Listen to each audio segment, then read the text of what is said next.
নমস্কাৰ বন্ধু বান্ধৱীসকল, আজি আমি গৈ আছোঁ ভাইমন দাক চাবলৈ।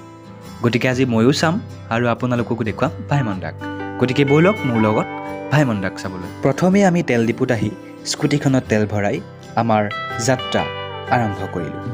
আৰু এনেকৈ আহি আহি আমি বৰঘাটৰ বিখ্যাত উৰণীয়া সেতুখনত আহি পৰিলোঁ। আৰু আমি 6জন আমি এনেদৰে গৈ আছোঁ ভাইমন দাক চাবলৈ। এয়া মোৰ পিছত আছে ৰন্তু আৰু ৰূপালী, আগত আছে গৌৰাংগ আৰু ৰিদীপ।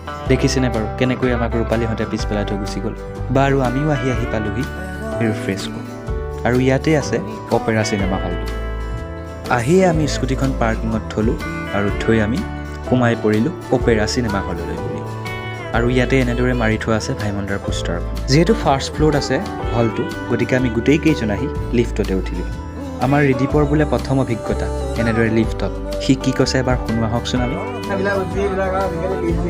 আৰু এনেদৰে হলত সোমোৱাৰ আগতে আমাক ছিকিউৰিটি দাদাজনে এনেদৰে চেকিং কৰি লৈছে। যিহেতু গুটকা ভিতৰত এলাও নাই, গতিকে বাহিৰতে থৈ যাব লাগিব। আৰু এনেদৰে চেকিং কৰি লৈছে। এই দেখিছেনে বাৰু ৰন্টুৱে কেনেদৰে চেকিং কৰা দেখি গুটকা পেকেটটো বাহিৰৰ ডাষ্টবিনত পেলাই থৈ গ'ল। বাৰু যি কি নহওক, আমি সকলোৱে এনেদৰে সোমাই আহিলোঁ ভিতৰলৈ।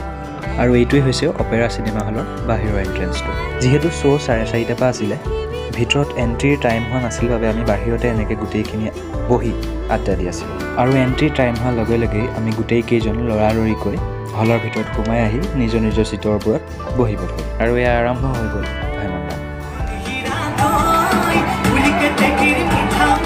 আপোনালোকলৈ বুলি সৰু সৰু ক্লিপ কেইটামান লগাই দিছোঁ, যিহেতু গোটেইখিনি আমি ক্লিপ আপোনালোকক দেখুৱাব নোৱাৰোঁ। আৰু এনেদৰে 2 ঘণ্টা 30 মিনিট মানত চিনেমাখন শেষ হ'ল। শেষত এটাই ক'ম, সকলো ছবিগৃহলৈ আহক আৰু ভাইমন দাক চাওক।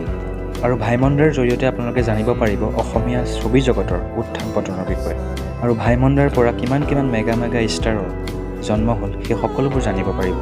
গতিকে সকলো আহক আৰু ভাইমন দাক উপভোগ কৰক। আৰু আমাৰ শশাংক সমীৰ দাই সৰু সৰু বস্তুবোৰক ইমান নিখুঁতভাৱে সজাইছে, সঁচাই ধুনীয়া লাগিছে ছবিখন চাই। আপোনালোক সকলোৱে ছবিখন উপভোগ কৰক, হলত আহক আৰু অসমীয়া চিনেমাৰ জয়যাত্ৰা এনেদৰে অব্যাহত ৰাখক। যদি আগলৈও এনেদৰে আপোনালোকে বিচাৰে যে মোৰ মিনি ব্লগবোৰ চাম, তেন্তে পেজটো ফ'ল' কৰি ৰাখিব। ধন্যবাদ।